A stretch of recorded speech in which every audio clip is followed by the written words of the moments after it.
What's your favorite? How did you get? When will I be remembered? Was it us? Where did all the garden know? Oh, forget it. Soren, Billy, Daniel O'Brien, two best friends and comedy writers. If there's an answer, they're gonna find it. I think you'll have a great time here. I think you'll have a great time here.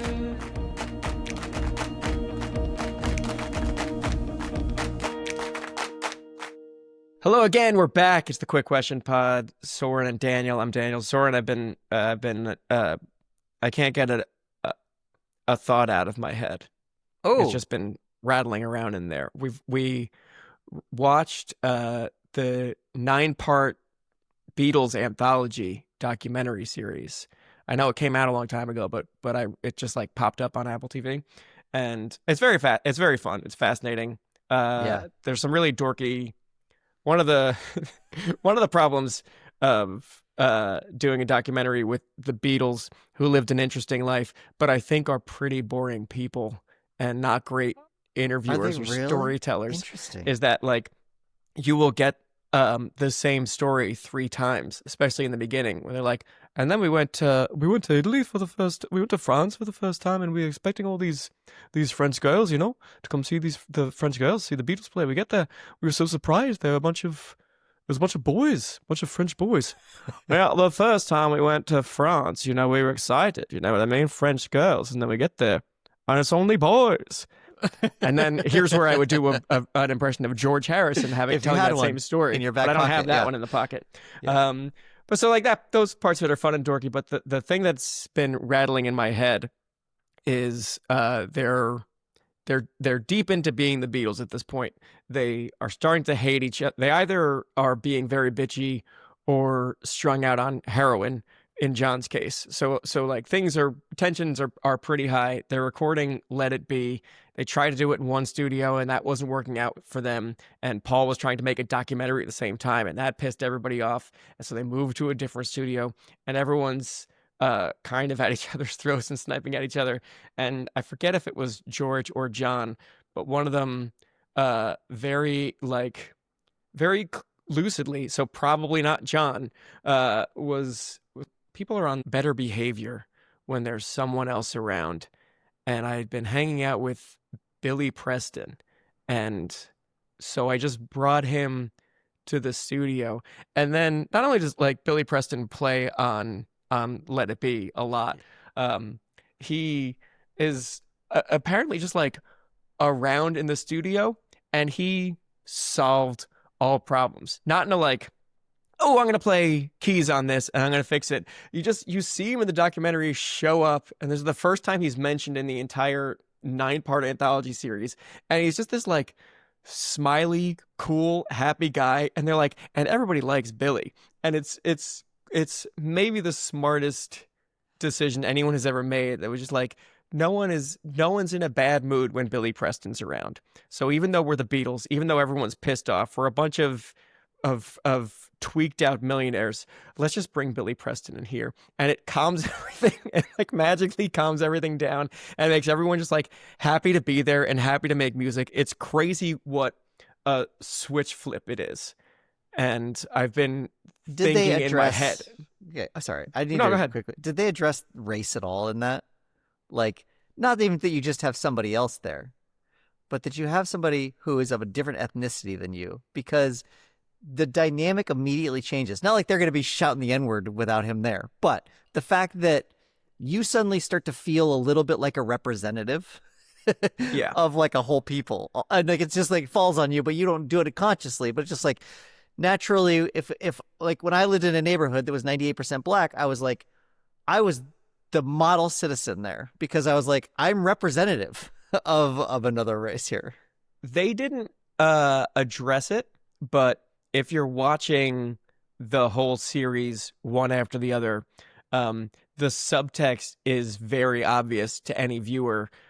Not exactly what you're talking about, but like they're so clearly early Beatles are ripping off Black American artists. Like that's their Yes. their whole thing. Like even more even more than Elvis was doing. There was like, we were so charmed by this exact style of music, and we're gonna do it.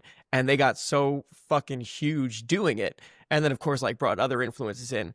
But you can imagine for guys who like, this is why they got into music, was what American black artists were doing. And that's who they were trying to sound like and what they were trying to do. And then they see Billy Preston in there. They must be like, if any bit of them had like imposter syndrome, and then Billy Preston walks in, they must be like, oh man, oh man, you should be the Beatles. Oh Billy, this should really be you. Do you take the mic? You want to do something? Can't take nothing from nothing. I don't do it good. You do it good. It truly just seemed like a cure-all for everything that was going wrong with them in a way that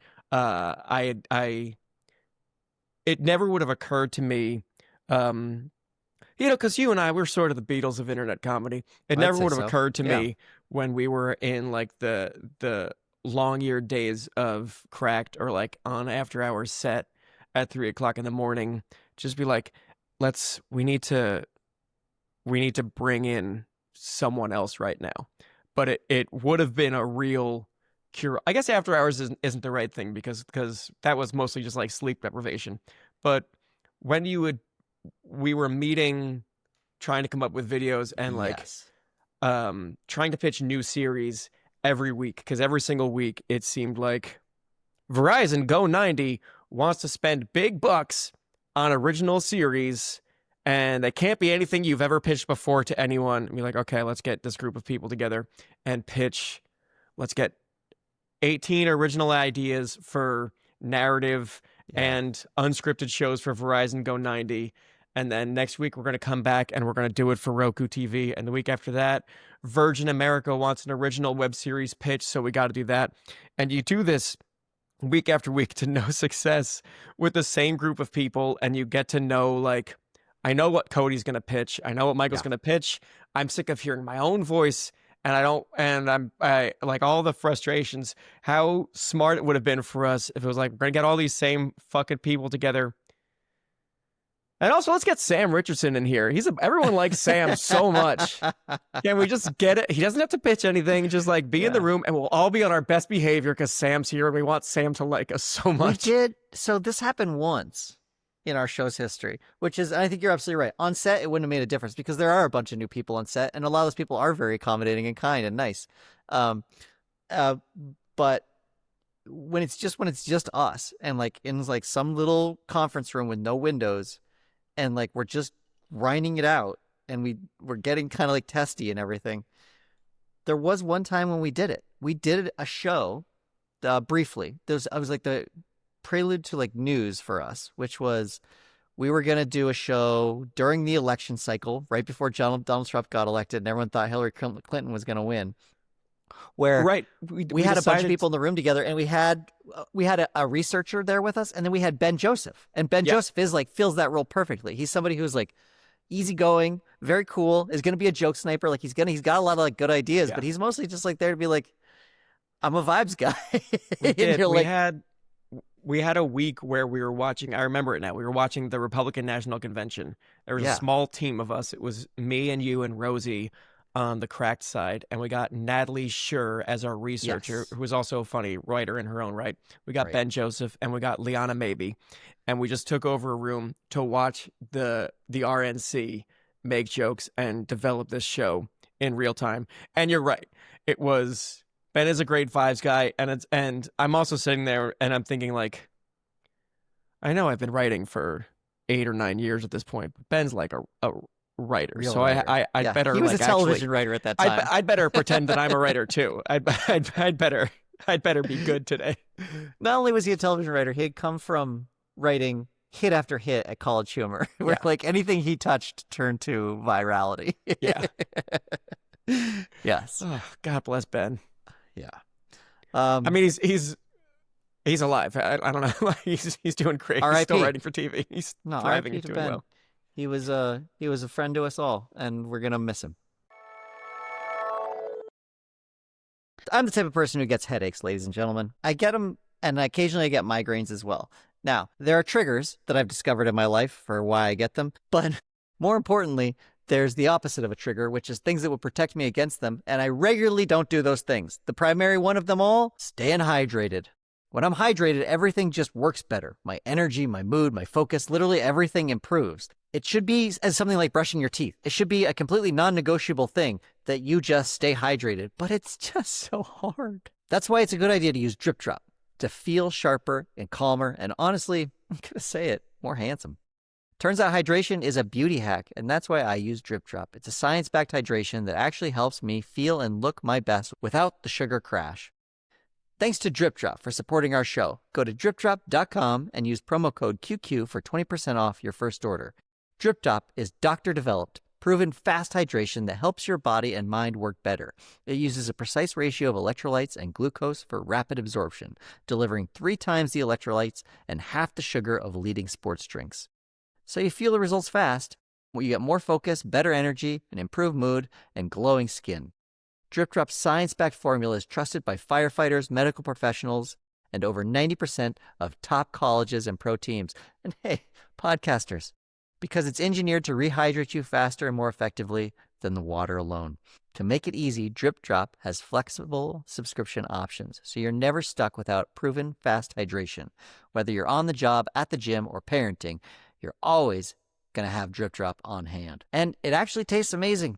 There are 16 original flavors and 8 zero-sugar options, and it fits seamlessly into anybody's routine, morning, post-workout, or it's your midday slump.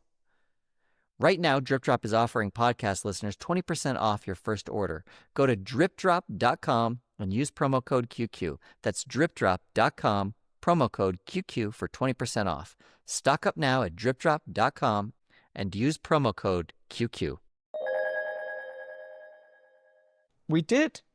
I know we said that injecting After Hours with some life wouldn't change that, but it would. We had no, you and I, boots on the ground people who had no control over like who was going to be on the crew, and yeah, we were very lucky that for the most part, everyone on all of our crews, we'd gotten to know all of them. We were all around the same age, so like our DPs, the guys who operate the camera, and the people who do sound, people who do hair and makeup, we'd all become friends over this entire process. But there were some that were more fun than others, and like we would get to After Hours, and I would look at like, all right, what's on the craft services table? What snacks do I have? Okay, all right, it's a bunch of stuff I can't have, so that's a dud. And then I'd look around like, who's shooting us today? What poor bastard is hitting record on the camera? And if it was Michael Cox, I was like, hell fucking yeah, I love this guy. Oh, great. This is going to be a good one. He's just such a sweetie. He had a real thankless, like, I mean, if you've seen After Hours, there are 2 shots. 2 shots. And so it's a pretty thankless job for a DP.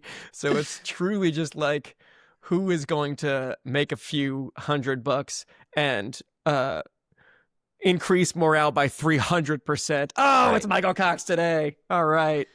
Yeah, that was always really nice. There are other things on those sets where it would be a bad day for a different reason. Like if I knew that Katie Stoll was in charge of catering or like whatever we were going to get for dinner or for lunch that day, I was like, fuck. Because she can't eat anything. She doesn't know what's good. She can't eat anything. She hasn't had a really. She's like got all kinds of. She's got all your kinds of limitations. What she did at the time, and I was like, "Oh fuck, we're fucked." She doesn't know what's good. Give me somebody who is 250 pounds and like my spiritual cousin. Like, give me somebody who's gonna bring me nothing but pasta. Just some 2 a.m. pasta, so we can get into the home stretch of After Hours. Pasta and a Dr. Pepper, please. That's what I'm running on in every single one of those videos. It was always you when you're on set, you're surrounded by a bunch of people you don't totally know. And a lot of them are actually in the scenes with you. So like, not After Hours is a different example. There were some people who were like working as cashiers, like acting as cashiers or as waiters and stuff. And so there are people on set who you are aware of. So when you're fucking up and you're fucking up over and over again, and you're starting to get really mad at yourself, you can't outwardly be that angry because you don't want them to not be the story of the day where you're like, I saw them do after hours, and Soren is a tyrant. Yeah. He was slamming the table and swearing. I brought someone I was dating to the set of After Hours once and got so sweaty and so bad at my lines that I was like, this was a mistake for a couple of reasons. This is bad for the show, and this is not how I want to be. This is not where I take the new girl to impress them. This is not the place. This is not me at my best. A couple of times people, like fans, got invited, and I can't remember what the circumstances were, but we shot up in Montrose once at like a diner that we'd never been to before. So maybe it was a bakery or something like that. And we were like running up on the day. So it was like, there was a time crunch where they had to open and we had to get cleared out of there. And it's like, we had to get our lines, and somebody had invited, like, I don't know, there were people who had come who were excited to be there, which was rare. And they were watching, and they're like watching us do our takes. And it was so in the back of my head the whole time that, I was going up on lines constantly then. Man. And I was like, there's no helping this. I can't fix this. And you can't. Here's the thing. If you're not familiar with After Hours and you're listening, there's a show that we used to do in which you're laying out an entire essay. You're memorizing. We're doing 3 episodes at once. And so you're memorizing so much. You're memorizing essays on Predator or whatever. And it has to come off naturally. It has to feel good. And Tez writing down Predator for. I don't think we did a Predator episode. No, we didn't. We absolutely should have, now that it's back in the zeitgeist. But it's so much to memorize. It's so much to keep in your head for that period of time, and then also try to make it look natural and everything like that. And keep in mind that it's 3 a.m. and it's and we're testy, man. But it depends. Different people, like it comes out differently in different people. Like for Daniel, it's very internal. It's a lot of like, he'll go up on a line, he'll go, hold please. Yeah. Come on, Daniel. with the same voice as somebody at the gym being like, you're so fucking soft. You're so soft. But yeah, it came out differently. But yeah, we all got on each other's nerves there. Yeah. And you certainly can't. I wish I could remember the episode you're talking about where fans got there. That is not landing in my brain, but it was a bakery. Certainly, I remember the bakery. I just don't remember the fans. But that's more than any other case. You can't say like, these people need to leave now because they're the problem. I could have done that with the woman I was dating at the time. I could have been like, hey, why don't you go home and get some sleep, and I'll finish up here. Or anyone else that we knew pretty well, we could be mean to them and send them away. But fans who are so excited to be there, you're gonna make the news if you're like, hey, everything's going fine. Can you just get these 2 fucking kids out of here? They gotta go. Not just out of my eye line. I don't want them in the building. I want they them need to go in a car, and the car moving, please. And I'm being nice about this also. I was going to say that there's a lot of times they give you that, like an AD will come up and be like, if things aren't going great, everyone's being really cool about it. Everyone's being really quiet and trying to give you the space to get it right. But occasionally it's going so wrong that an AD will be like, do you want to take a couple minutes? Yeah. And then but here's the trick of that. Like, that is such a diabolical move, because if you take minutes to go get settled and you come back and it still happens, everyone's furious. What did you do? What did you do with your minutes? Mad. And so you can't take that time. No matter how much you want that time, you can't take it, because if you come back from it and you still haven't got it, oh boy. Yeah. Brother, oh brother. And especially when we're memorizing essays and it's 2:30 in the morning, 5 minutes to yourself isn't going to solve the problem. And on some level that it's not. I mean, because the issue is not, I didn't study this enough. The issue is half my brain has left my skull, and the words don't sound like words anymore. And so I'm I'm just hoping the fumes will push me there. And like, Right. give me 3 minutes to myself to stare at the script, and I'm gonna watch letters dance off the page for a while. It's not gonna do anything. What I'm gonna actually do with those 3 minutes is gonna be like, all right, thanks everybody. I'm gonna step outside. Piece of shit, piece of fucking shit, piece of fucking dirt shit. You're less than dirt. You're worse than dirt. People used to dig holes for their jobs, and you're just trying to say predator. Just say predator. You fuck, you stupid fuck. All right, I'm good. I think I got it now. I've got it. Good. I got it. I came up with a little like ready. mnemonic memory trick. It's gonna go now. You get it? You get it on this one, or I'm going to kill you. I'm going to kill you. Soren, Yeah. I've been thinking. Sorry, I interrupted. There's a lot of Beatles stuff happening, and I interrupted it. No, You're I was getting just, somewhere. like, You're I'm- gearing up with Beatles. Well, I've been obsessed with the Billy Preston of it all, and like I was thinking, is there someone else that is so immediately a crowd pleaser that you could just drop them into a tense situation? But I don't know, as a thought experiment, if that's even worthwhile to pursue. I mean, I have somebody in mind. You mean like celebrity status? Yeah. Yeah, I have somebody in mind who I think is maybe the most charming person and affable and like humble. And every time that I've seen them in anything, not just like acting, by the way, it's an actor, not just as an actor, but I've also seen them just interviewed and stuff. I'm always like, holy shit, this person is dripping with charisma and charm. They're so, and they're like, make everybody around them feel at ease. And it's Ryan Gosling. Really? Ryan Gosling, if you've ever seen him interviewed or anything, sometimes he does press junkets with like a co-star.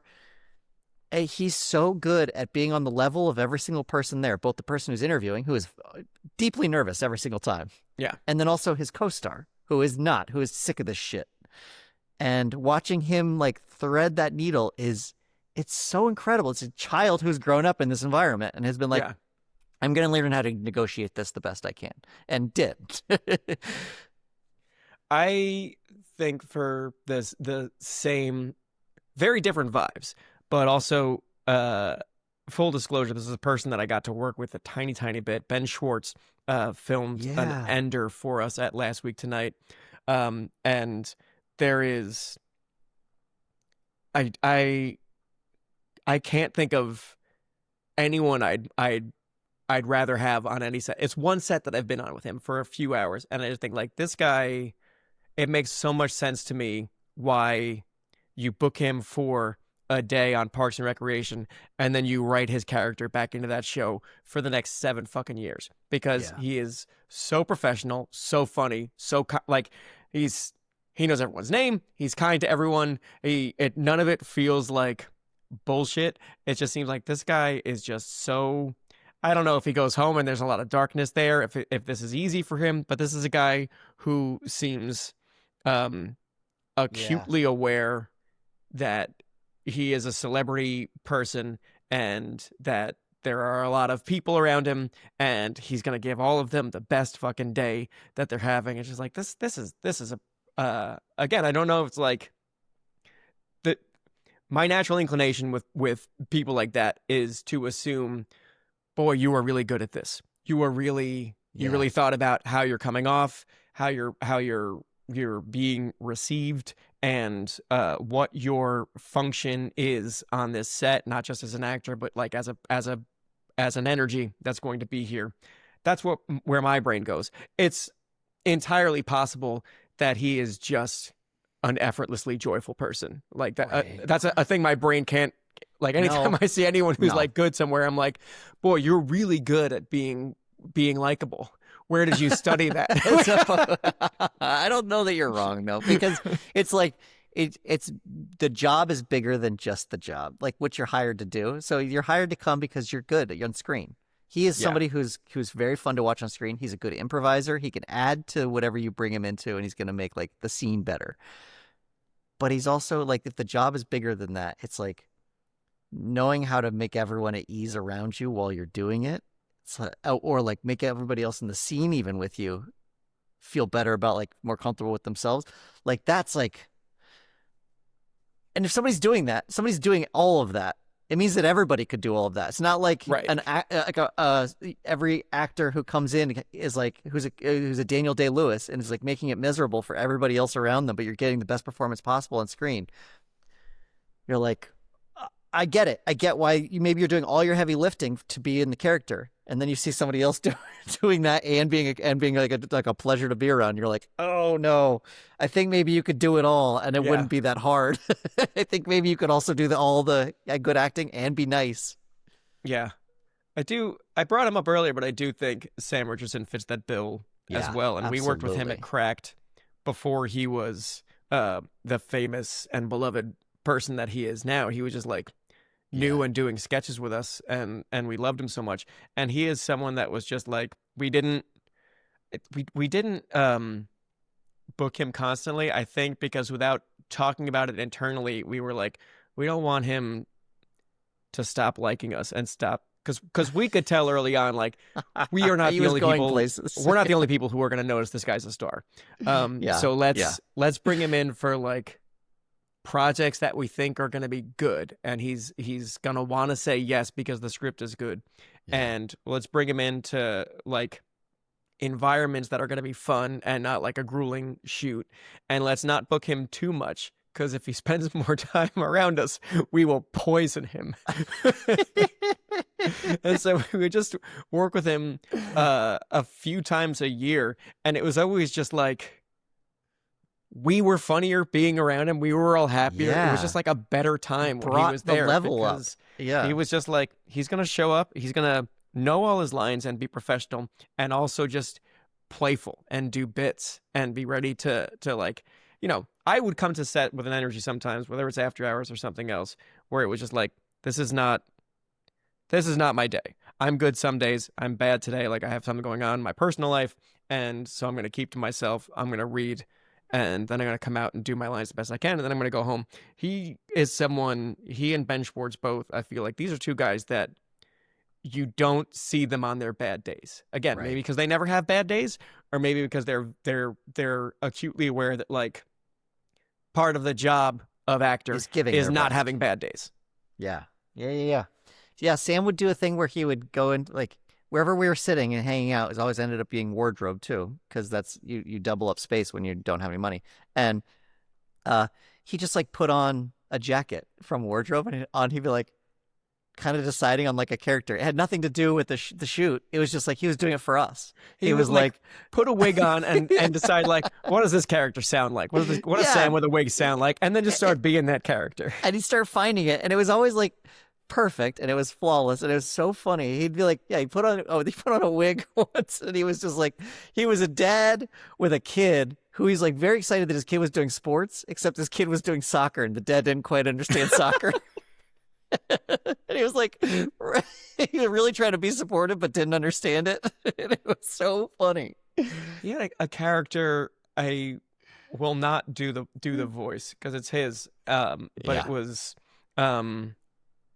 in our Western sketch that Soren wrote that we did, where I sweat my mustache off. I don't know how you would find it on YouTube, but it's like a cracked Western, if Wests were honest. If the old West was honest, I think. We all have wigs and facial hair and stuff, and we're all doing characters in that sketch. Before it happened, I think Sam just had like the cowboy outfit and this long brunette kind of flowy wig, and he didn't have facial hair put on yet. I don't know if we ever got it on, and like you can see in the sketch he's doing like a proper Western, like, now you get on out of here, like a Yosemite Sam kind of voice.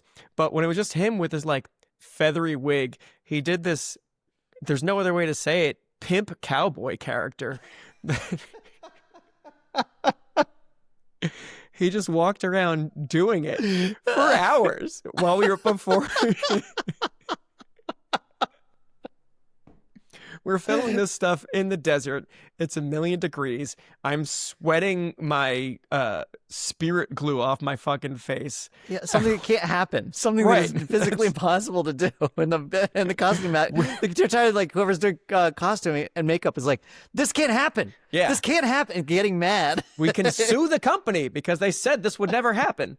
And as like tense and frustrating as that is, and then Sam would just start doing the little walk and doing the little voice of this cowboy pimp that just had us all rolling on the fucking ground. Yeah, he's a real treat. He's a treat to have around.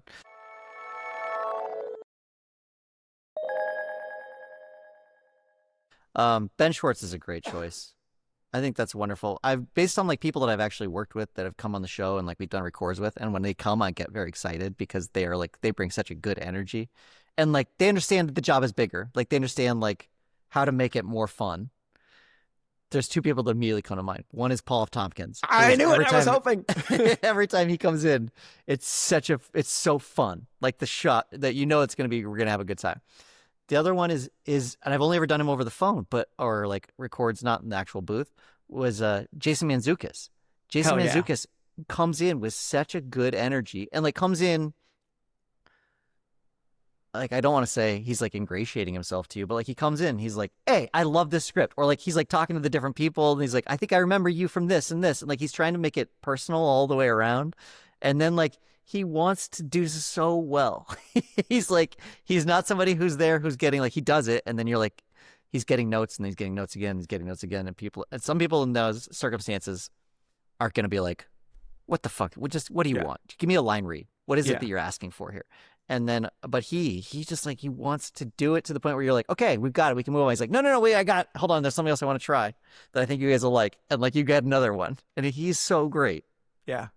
You know, what's a fun thing we can do right now is, we're going to tease, we will do the opposite of this episode where we talk about people we've worked with who are fucking terrible exclusively on the Patreon. Yes, absolutely. Yeah, the people who I'm now afraid of, like that I feel like that it didn't go great and they were angry. Yeah. And I think maybe I burned that bridge, or they burned that bridge, honestly. Right. People who are the opposite of Ben Schwartz, where it's like, man, you really brought that whole fucking set down. We were having a great day.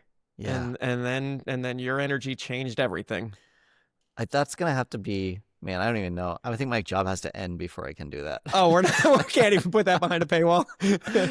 Maybe I guess could. It's true. I'm trying to think. I'm thinking of like the people, and I'm like, well, are we going to work with them again? Yeah, that's true. Someone easily could spend $5 once and listen to that episode and then write down every name we say. Yeah.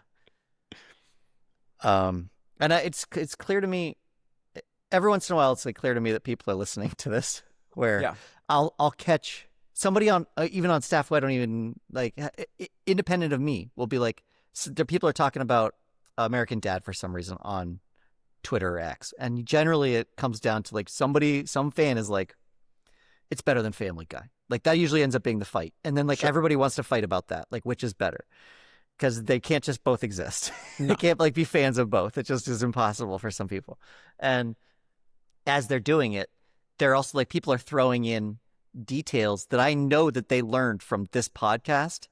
And I'm like, uh-oh. Oh, man. I got to watch what they say.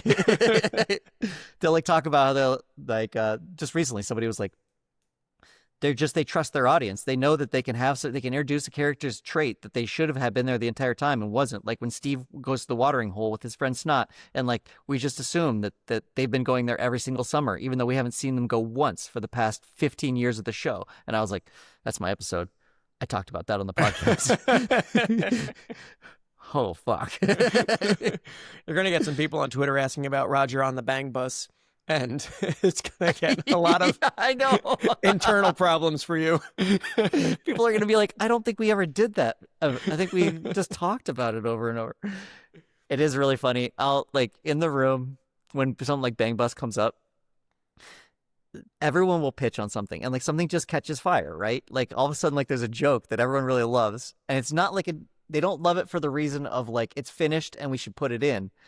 It just tickles them in the moment, and they're like, I want to keep talking about this.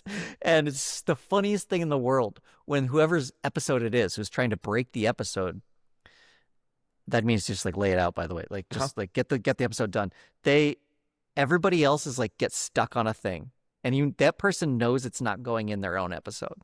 They're going to just sort of tolerate this for a little while, and it just keeps going and growing. And this person has to just sit there steaming, like being like, we need to work on my episode, but people cannot help themselves. They can't. Like, they just keep pitching on this Roger character that will never exist. Yeah, and like going crazy for it. You're not allowed to stop the fun in the writer's room. No, You can't. no, you are not. That's a cardinal rule. And then occasionally it does end up going in. There was an episode. There was an episode of our show where Stan and Francine open a trophy shop. I think it's called Trophy Wife, Trophy Life.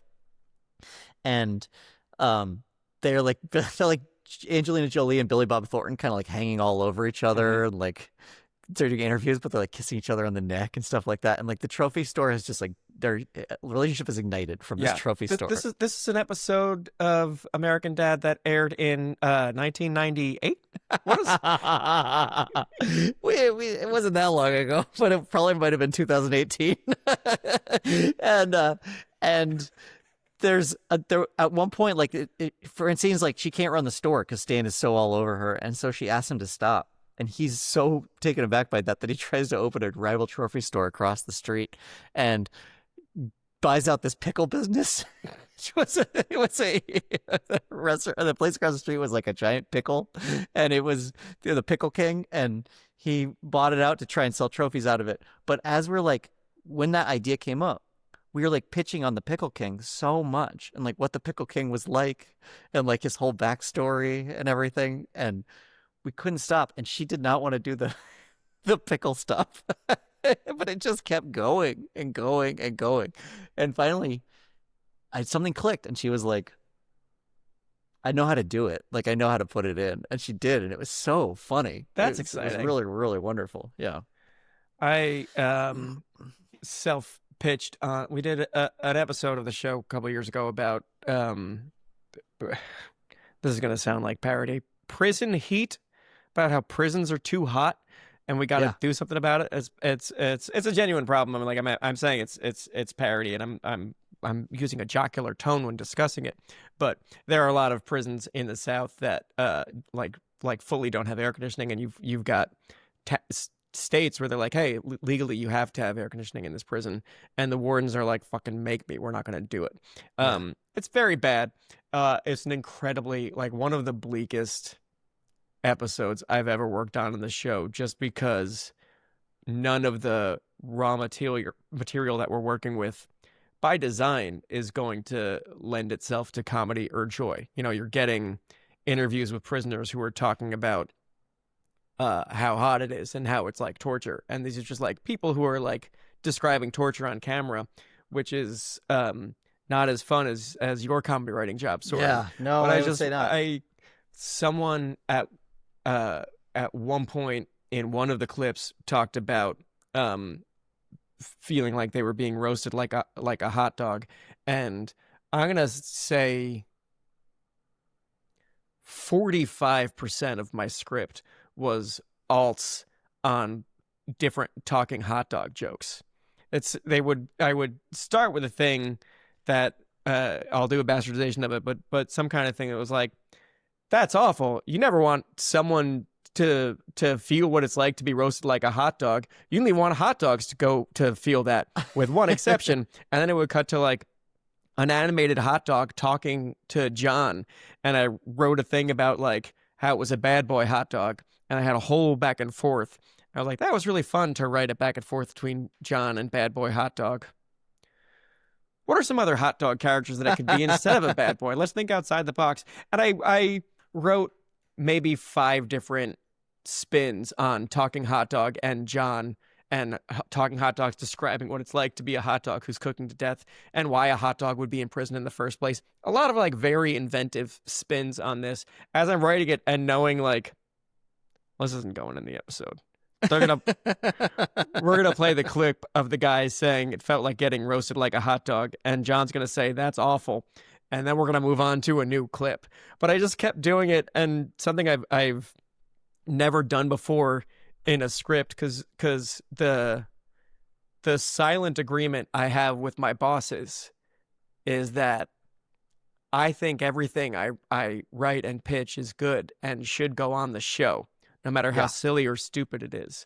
And this is the one time I violated that bargain, where I wrote 2 out of my 8 hot dog jokes and then wrote a little note beneath it that was just like, hey, I got a lot more hot dog jokes. I put them at the end of the script if you don't want to read them. Just like, hey.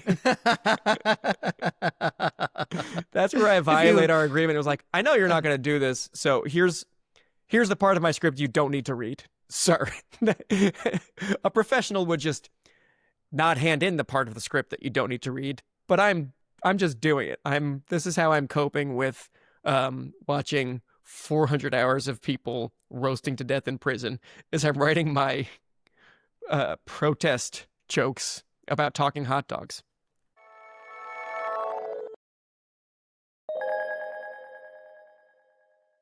Oh man.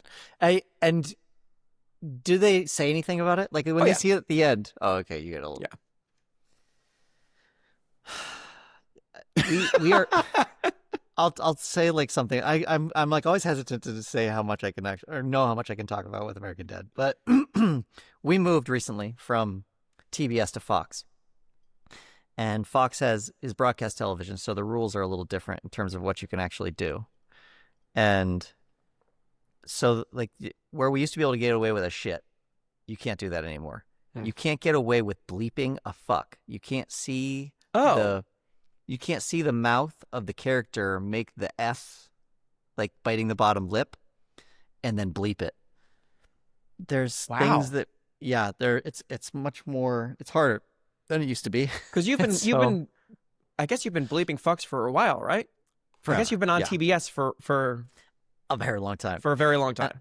And it's possible that these rules have changed since we've been back. Like maybe this was not the case when we were previously on Fox. I also don't know that everybody adheres to the same rules. I think that maybe Family Guy or Bob's Burgers and stuff, like maybe they have more license than we do, but we're brand new again. And so there's things that we can't do. And it's always funny. Like you get these notes from standards and practices. Do you guys ever get those? The standards and practices notes based on your script? No, my God. No. Great. Okay. All right. I'll tell you all about these. We only these. Get legal notes.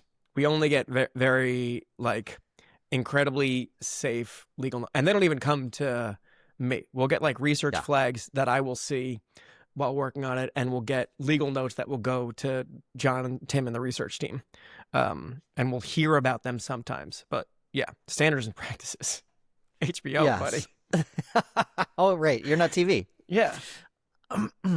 So we get notes from them.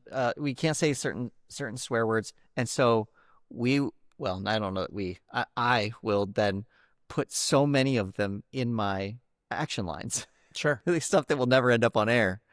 I'm going to just like litter that shit with swears so that somebody has to read it. At a table, it will get said at a table read, but it will never end up in the actual script. And it really helps me a lot. It makes me feel a lot better to put all that in there. Now, standards and practices. We get a lot of notes. We get a lot of notes that are like, that seem at first maybe crazy, but it's because they're so protective. And like, I'll give you an example of one recently. I've got an episode where Steve is riding his bike and he almost gets in an accident with a truck. And one of the notes was, Steve needs to be wearing a helmet. It would be nice if the trucker was wearing a helmet. If he's driving. What? And he should be wearing his seatbelt. But part of the reason that they almost get in an accident is that the trucker is like, he's spilled his coffee and he's like all the way in the back of his cab, like digging through it, and he's steering with his foot and stuff like that. Like it ruins the whole scene if all that stuff is in there.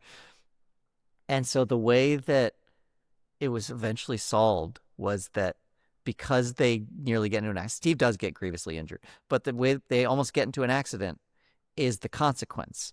Like they weren't doing the safe things, and then we get to see the repercussions of them not having done the safe things. And so it's a teaching moment, and so we can still use it. That's insane. We can't even feels like you didn't put a helmet on Steve, right? Nope. Yeah. So I'm complaining about theoreticals and hypotheticals that don't matter, which I shouldn't do. Like we'll get legal notes all the time that'll make me so mad, and then one of the other writers will be like, "We're not doing it. They don't like they don't control you. We were never gonna do it." So but I was like, yeah, I know, but like if the anger doesn't come out here, it's coming out at home, and we can't have that, so I've got to put it here at work. And but the thing that makes me mad about your situation is it feels like overreach. It feels like standards, like put Steve as a helmet in a helmet is bullshit, stupid note that doesn't make any sense. Put the truck driver in a helmet feels like Standards is trying to get a joke in because truck drivers don't wear helmets, but they do in cartoon shows, and that to me feels like then you shouldn't be working in Standards and Practices. You shouldn't. You are not being objective. And maybe none of you are. Maybe everyone just wants to put their little fucking stamp on everything. I think what it is that they treat it like a negotiation, because the same thing happens with nudity on our show now. Like pixelation, you're really not supposed to do pixelation. You're supposed to cover it in tasteful ways, like that Austin Powers-y way. Yeah, where you're like, there's always something in the way. But then there's like you Austin can't Powers see is so good. you can't see bare hip either. Like bare hip is out, even though it's not just because it indicates that somebody is completely naked. And so like there's things like that. But you start there, and then as you like you produce new versions of you're doing like an animatic, you're doing a color model, like you're doing all these different things, and along the way they're like, okay, you can have 3 scenes of pixelation, but everything else has to be covered, and no buttocks or no hip. Like you can't see any of that, and you're like, and so like they treat it like they're starting from a starting point that's like, it's not, hey, this is the end, this is everything works to this line. It's like, here's where we're going to start from. We believe that all of this should be taken out, and then it's your job to negotiate against that, basically, and then eventually they'll give a little. You can't just say Simpsons has been showing asses since the first episode. So think about every time you've seen Peter Griffin. Uh-oh. Yeah. Huh? Every time you've seen Peter Griffin naked, and he's naked all the time. Yeah. And because the joy is that he's so fat that you can't see his penis, but he's naked at every angle, like naked constantly on the show. Yeah. We're not allowed to do. Yeah. You can't just like cite precedent. That's so bizarre. I don't know. Maybe we can. I certainly can't. I can't go get in touch with Standards and Practices and be like, hey, you're messing up. Yeah. But I'm sure there's somebody on our show who is like fighting these fights. I think I actually know exactly who it is, and he's good. But it's still like, it is a negotiation. So they're starting from such a staunch place because they know we're going to fight against it. Right. It seems like it could make their job mostly irrelevant and make your job much easier if there was a list of things that you could do that was consistent. Well, because writers are going to find loopholes around that. Well, writers sure. Will find yeah, it is very interesting to see the things that they come back with. I'm always excited to see other people's notes from Standards and Practices, because it is always stuff that you did not anticipate, where you're like, oh, I didn't even realize that they would be upset by that. Yeah. Different uses of the word. Brand names. Brand names are like huge. And that the specificity of a joke often relies on brand names. So if Principal Lewis is going through everybody's lockers and it turns out that he's only looking for contraband because he's going on like a trip to Cabo, and he's looking for Swisher Sweets in there. You can't say he's looking for Swisher Sweets. But it's funny to say. I know. Swisher Sweets. Can't do it. What a hoot. I know. We've gotten, it's occurring to me now, not Standards and Practices, but a few like sensitivity flags have made their way back to me. Not through not that anyone needs to run anything by me at all. And this was years ago. And it's not, I think we have a pretty open workplace where like people are free to say like, hey, this might be a little bit tone deaf, or this might be a little bit insensitive. And I think some people have had different thresholds for what might be inappropriate. And just one that sticks out, years and years ago, I wrote a joke about Pinocchio killing himself. This was like a specific time capsule where I think it was the Washington Post who used to like rate the truthiness of certain claims by President Trump based on how many Pinocchios it got. I don't know if they're still doing that fucking clown shit. Washington Post would be like, he said that the Mexicans are sending their rapists. We gave that 5 out of 5 Pinocchios. I was like, great, excellent journalism. But it kept coming up that the degree of Poconos, the amount of Jesus, the amount of Pinocchios was like the arbiter of truthiness, and I think I spun that into a joke about the Washington Post rated it. Pinocchio was so left a note about having seen what your world does to people who are different. I have decided to leave it, and there was an animation of like Pinocchio swinging as if hung by noose, and marionette strings cut into a noose. Yeah. Yeah. And someone on staff who I have no idea who it was, but I'm pretty sure they don't work there anymore, flagged it to someone else as like, this might be just like a sensitivity flag that like people might think of suicide and it might make them sad. And like maybe the writer didn't know that when they wrote that. And I was so mad. That is not where I thought that was going. I thought the noose was going to be the issue. No, it was just like we can't let the audience think of suicide because suicide is a bad thing, and it might make people sad. And not only was I like huffy and puffy as a writer who had written it, it was not that it super matters, but it was that like a friend of mine had lost their battle to depression not too long ago, so it's not like I was, writing in a like I wasn't so detached from this that I was like, everything's funny, I'm edgy. I was like, no, I'm aware of what the weapons of my hands are capable of. I know what the words can do, and I'm choosing to do what I'm doing because like I also know what comedy is and does. I was mad about those things, and also mad because I was new enough at the job that I was still pretty bad at it and not getting a lot of jokes in.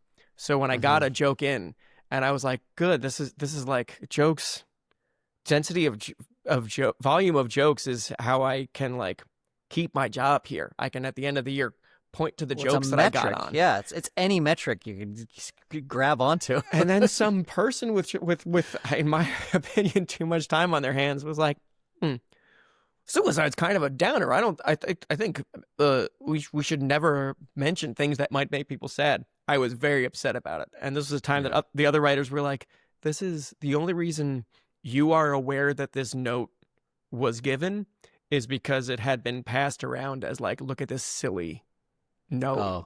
You can't get like it's not going to change anything. You can't get you have no right to be upset about it.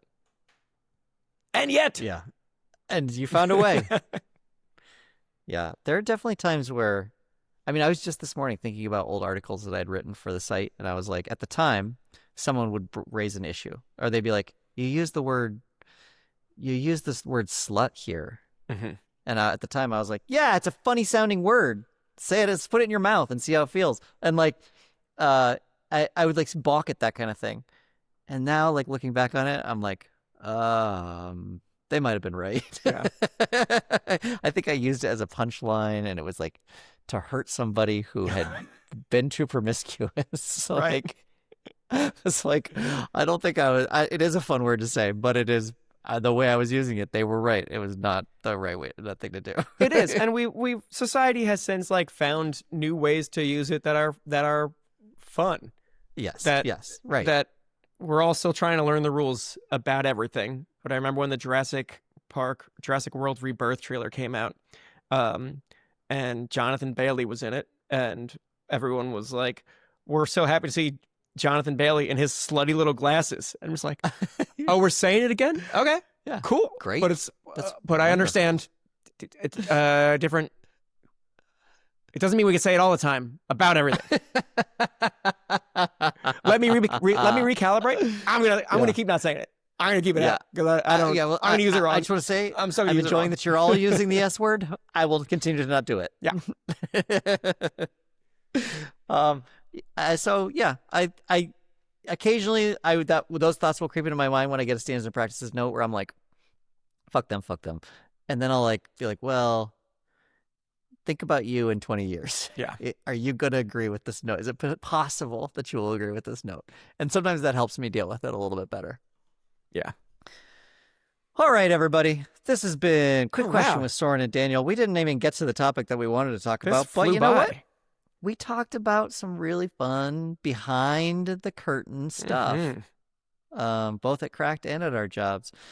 I hope you enjoyed this episode. Theme songs by me, Rex. You can find longer and possibly more damaging versions of this podcast on Patreon if we ever get into the people we never want to work with again on our shows, the guest stars that we have on that we never want to work with again. I can't guarantee that we're going to do that. So like, if you don't subscribe, don't like do it. Like don't do it now because we're probably not going to do that episode.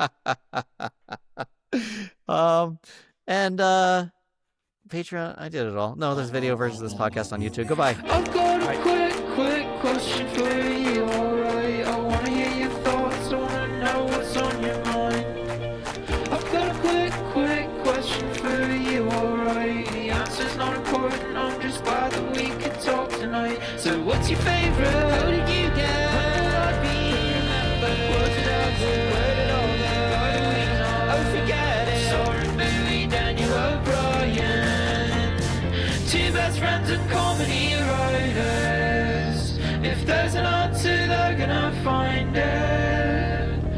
I think you'll have a great time here. I think you'll have a great time here.